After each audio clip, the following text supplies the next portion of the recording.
সকলকে ধন্যবাদ জানিয়ে আমার বক্তব্য শেষ করছি। আসসালামু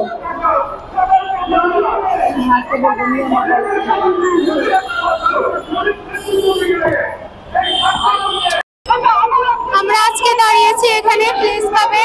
আমাদের একটাই দাবি, আমরা দর্শকের বিচার চাই। আজকে আসিয়ার যে অবস্থা, এই নির্যাতিত অবস্থার জন্য দর্শকেরা কোনো শাস্তি পাচ্ছে না।